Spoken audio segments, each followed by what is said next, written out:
Alright, g'day everyone, and this is our work on textual analysis, and we've got a method here for uncovering your argument when you're going into a paper one or oral commentary.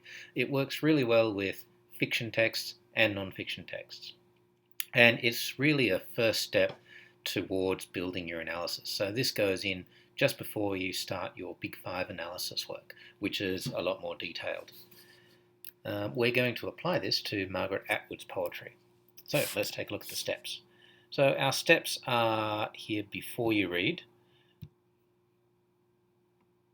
We want to cue our mind in to possible understandings and possible connections that we're going to make with the text. Our first reading is looking and getting our first feel for what the text is about. Step 3 is focusing on the details, and we're really trying to prove or disprove our assumptions about the text.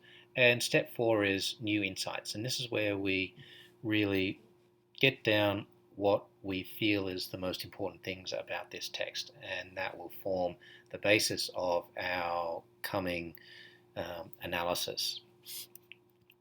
So before you read, this is where we think about what the text is, what we think it's going to be about, what genre it is it fiction, non-fiction, what purpose does it have? Remember, there's 3 purposes for texts, basically speaking. There's information, entertainment, and persuasion. And what connections can you make to other texts that you have read? This is particularly important for a body of work, such as a body of poetry, but it also applies to texts, films, non-fiction texts, social media posts. Step 2, this is our first reading, and this is where we really think a little more deeply about, well, what is this text about? And what do we think the purpose is? Did we get the purpose correct when we first looked at it or not? Who's the audience?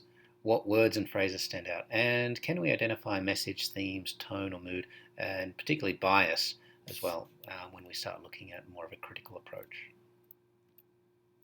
Let's take a look at step 3. This is when we read through again, and now we're starting to focus on some more of the details, and we're trying to identify some of the stylistic devices and structural elements. Not all of them, but the key ones that are there. And we're also trying to answer the question, well, why did the writer make those choices?